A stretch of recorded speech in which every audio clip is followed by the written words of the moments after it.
بسم الله الرحمن الرحيم ياسين والقرآن الحكيم إنك لمن المرسلين على صراط مستقيم تنزيل العزيز الرحيم لتنذر قوما ما أنذر آباؤهم فهم غافلون لقد حق القول على أكثرهم فهم لا يؤمنون إنا جعلنا في أعناقهم أغلالا فهي إلى الأذقان فهم مقمحون وجعلنا من بين أيديهم سدا ومن خلفهم سدا فأغشيناهم فهم لا يبصرون وسواء عليهم أنذرتهم أم لم تنذرهم لا يؤمنون إنما تنذر من اتبع الذكر وخشي الرحمن بالغيب فبشره بمغفرة وأجر كريم إنا نحن نحيي الموتى ونكتب ما قدموا وآثارهم وكل شيء أحصيناه في إمام مبين واضرب لهم مثلا أصحاب القرية إذ جاءها المرسلون إذا أرسلنا إليهم اثنين فكذبوهما فعززنا بثالث فقالوا إنا إليكم مرسلون قالوا ما أنتم إلا بشر مثلنا وما أنزل الرحمن من شيء إن أنتم إلا تكذبون قالوا ربنا يعلم إنا إليكم لمرسلون وما علينا إلا البلاغ المبين قالوا إنا تطيرنا بكم لئن لم تنتهوا لنرجمنكم وليمسنكم منا عذاب أليم قالوا طائركم معكم أئن ذكرتم بل أنتم قوم مسرفون وجاء من أقصى المدينة رجل يسعى قال يا قوم اتبعوا المرسلين اتبعوا من لا يسألكم أجرا وهم مهتدون وما لي لا أعبد الذي فطرني وإليه ترجعون أتخذوا من دونه آلهة إن يردني الرحمن بضر لا تغن عني شفاعتهم شيئا ولا ينقذون إني إذا لفي ضلال مبين إني آمنت بربكم فاسمعون قيل ادخل الجنة قال يا ليت قومي يعلمون بما غفر لي ربي وجعلني من المكرمين وما أنزلنا على قومه من بعده من جود من السماء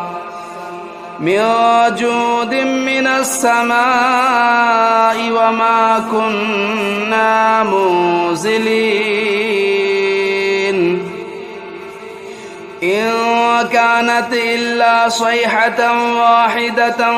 فإذا هم خامدون يا حسرة على العباد ما يأتيهم من رسول إلا كانوا به يستهزئون ألم يروا كم أهلكنا قبلهم من القرون أنهم إليهم لا يرجعون وإن كل لما جميع لدينا محضرون وآية لهم الأرض الميتة أحييناها وأخرجنا منها حبا فمنه يأكلون وجعلنا فيها جنات من نخيل وأعناب وفجرنا فيها من العيون ليأكلوا من ثمره وما عملته أيديهم أفلا يشكرون سبحان الذي خلق الأزواج كلها مما تنبت الأرض ومن أنفسهم ومما لا يعلمون وآية لهم الليل نسلخ منه النهار فإذا هم مظلمون والشمس تجري لمستقر لها ذلك تقدير العزيز العليم والقمر قدرناه منازل حتى عاد كالعرجون القديم لا الشمس ينبغي لها أن تدرك القمر ولا الليل سابق النهار وكل في فلك يسبحون وآية لهم أنا حملنا ذريتهم في الفلك المشحون وخلقنا لهم من مثله ما يركبون وإن نشأ نغرقهم فلا صريخ لهم ولا هم ينقذون إلا رحمة منا ومتاعا إلى حين وإذا قيل لهم اتقوا ما بين أيديكم وما خلفكم لعلكم ترحمون وما تأتيهم من آية من آيات ربهم إلا كانوا عنها معرضين وإذا قيل لهم أنفقوا مما رزقكم الله قال الذين كفروا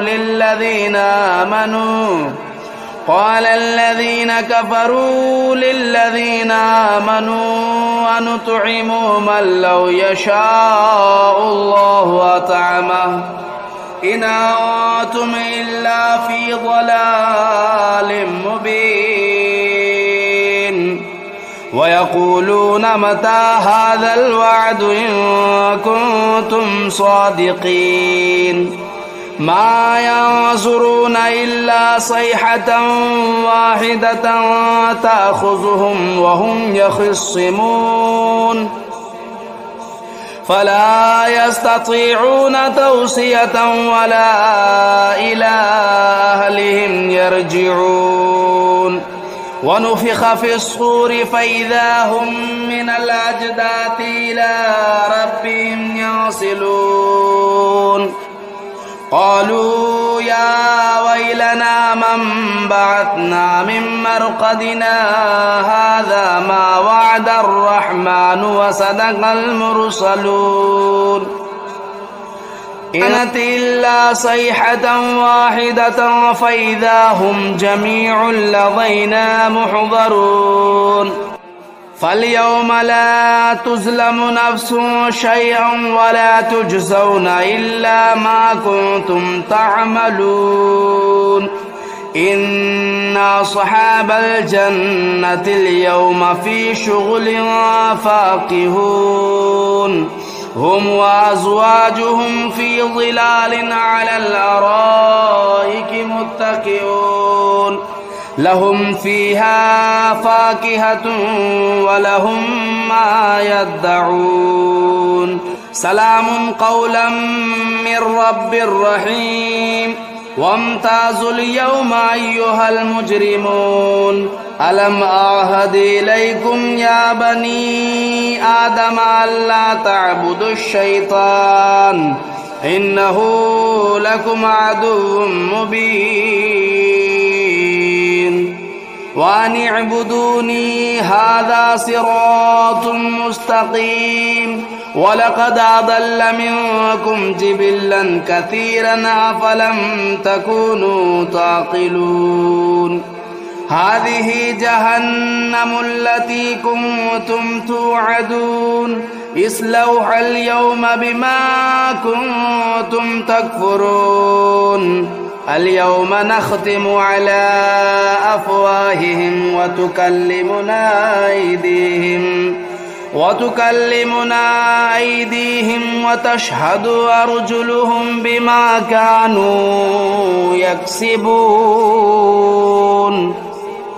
ولو نشاء لطمسنا على أعينهم فاستبقوا الصراط فأنى يبصرون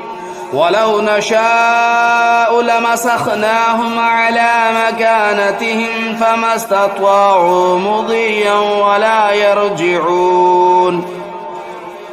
ومن نعمره ننكسه في الخلق أفلا يعقلون وما علمناه الشعر وما ينبغي له إن هو إلا ذكر وقرآن مبين لينذر من كان حيا ويحق القول على الكافرين أولم يروا أنا خلقنا لهم مما عملت أيدينا أنعاما فهم لا مالكون وذللناها لهم فمنها ركوبهم ومنها يأكلون ولهم فيها منافع ومشارب أفلا يشكرون واتخذوا من دون الله آلهة لعلهم ينصرون لا يستطيعون نصرهم وهم لهم جند محضرون فلا يحزنك قولهم إنا نعلم ما يسرون وما يعلنون أولم ير الإنسان أنا خلقناه من نطفة فإذا هو خصيم مبين وضرب لنا مثلا ونسي خلقه قال من يحيي العظام وهي رميم قل يحييها الذي أنشأها أول مرة وهو بكل خلق عليم الذي جعل لكم من الشجر الأخضر نارا فإذا أنتم منه توقدون أوليس الذي خلق السماوات والأرض بقادر على أن يخلق مثلهم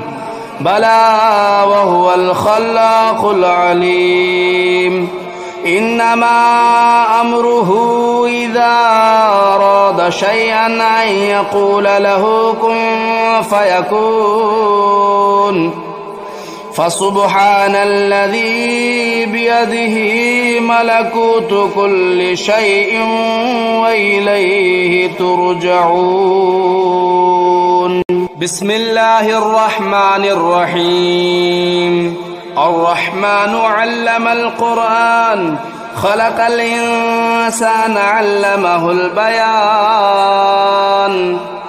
الشمس والقمر بحسبان والنجم والشجر يسجدان والسماء رفعها ووضع الميزان ألا تطغوا في الميزان وأقيموا الوزن بالقسط ولا تخسروا الميزان والأرض وضعها للأنام فيها فاكهة والنخل ذات الأكمام والحب ذو العصف والريحان فبأي آلاء ربكما تكذبان خلق الإنسان من صلصال كالفخار وخلق الجان من مارج من نار فبأي آلاء ربكما تكذبان رب المشرقين ورب المغربين فبأي آلاء ربكما تكذبان مرج البحرين يلتقيان بينهما برزخ لا يبغيان فبأي آلاء ربكما تكذبان يخرج منهما اللؤلؤ والمرجان فبأي آلاء ربكما تكذبان وله الجوار المنشآت في البحر كالأعلام فبأي آلاء ربكما تكذبان كل من عليها فان ويبقى وجه ربك ذو الجلال والإكرام فبأي آلاء ربكما تكذبان يسأله من في السماوات والأرض كل يوم هو في شأن فبأي آلاء ربكما تكذبان سنفرغ لكم أيها الثقلان فبأي آلاء ربكما تكذبان يا معشر الجن والإنس إن استطعتم أن تنفذوا من أقطار السماوات والأرض فانفذوا لا تنفذون إلا بسلطان فبأي آلاء ربكما تكذبان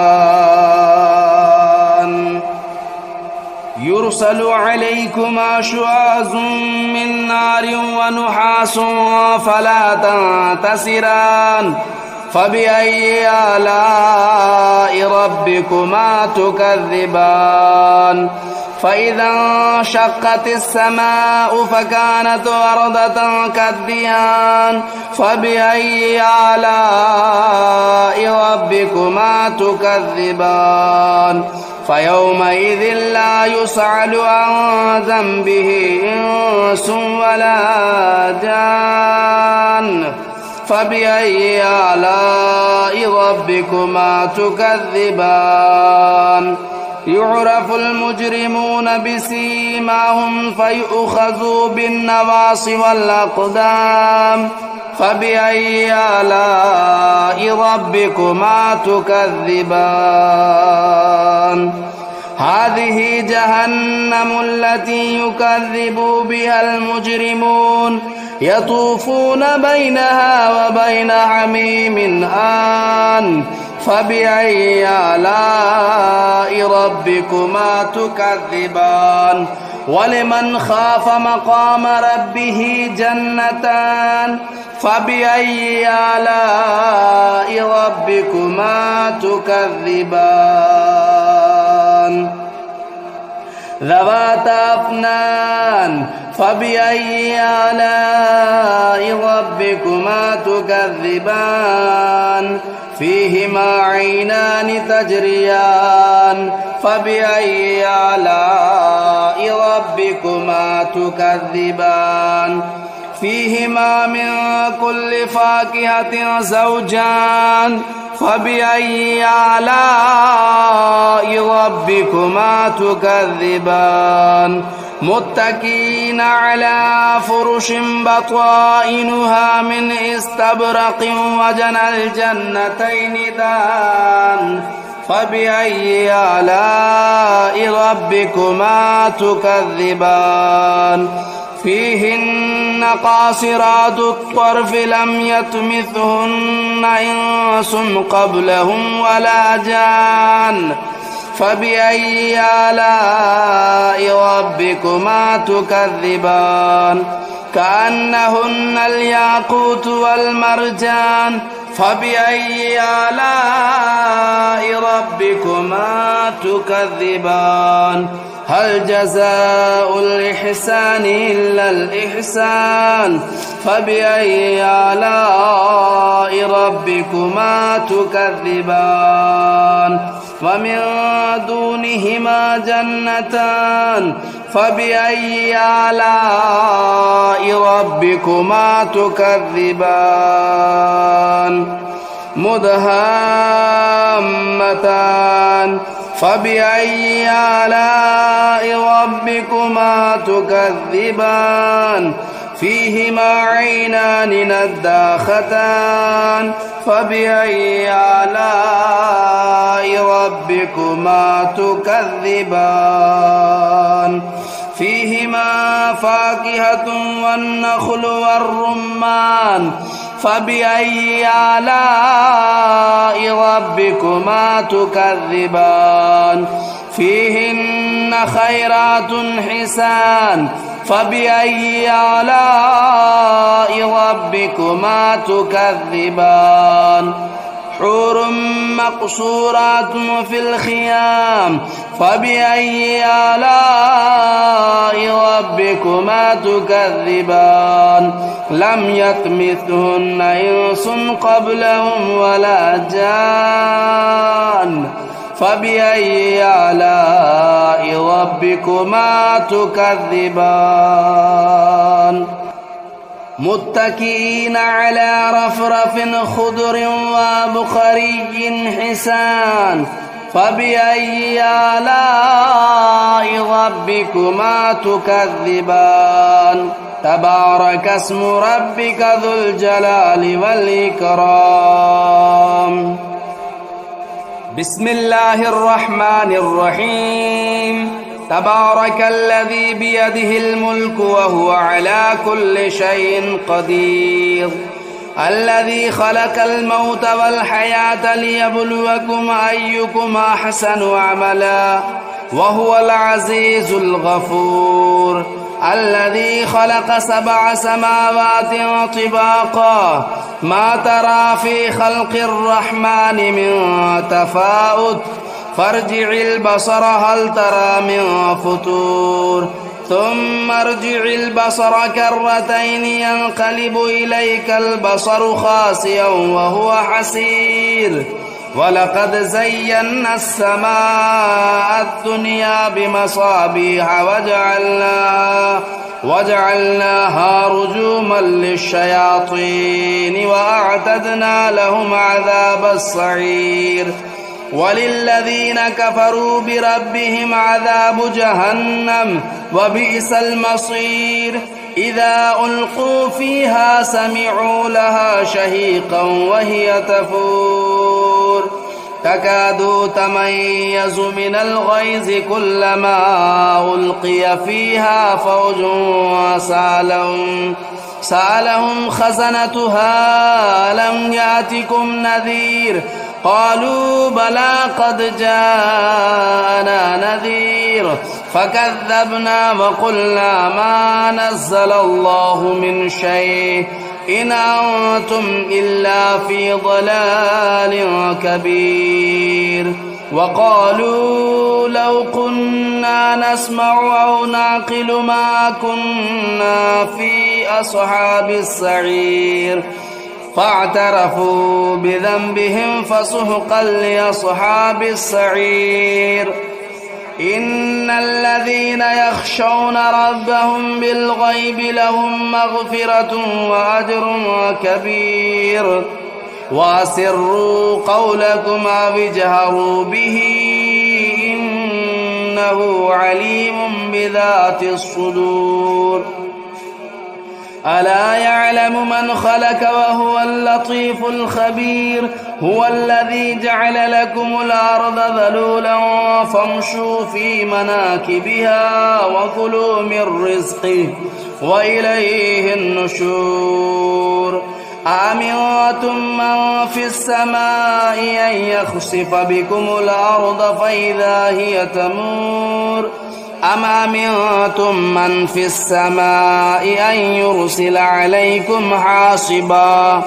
فستعلمون كيف نذير ولقد كذب الذين من قبلهم فكيف كان نكير أولم يروا إلى الطير فوقهم صافات ويقبضن ما يمسكهن إلا الرحمن إنه بكل شيء بصير أمن هذا الذي هو جند لكم ينصركم من دون الرحمن إن الكافرون إلا في غرور أمن هذا الذي يرزقكم إن أمسك رزقه بل لجوا في عتو ونفور أفمن يمشي مكبا على وجهه أهدى أمن يمشي سويا على صراط مستقيم قل هو الذي أنشأكم وجعل لكم السمع والأبصار والأفئدة قليلا ما تشكرون قل هو الذي ذرأكم في الأرض وإليه تهشرون ويقولون متى هذا الوعد إن كنتم صادقين قل إنما العلم عند الله وإنما أنا نذير مبين فلما رأوه زلفة سيئت وجوه الذين كفروا وقيل هذا الذي كنتم به تدعون قل أرأيتم إن أهلكني الله ومن معي أو رحمنا فمن يجير الكافرين من عذاب أليم قل هو الرحمن آمنا به وعليه توكلنا فستعلمون من هو في ضلال مبين قل أرأيتم إن أصبح ماؤكم غورا فمن يأتيكم بماء معين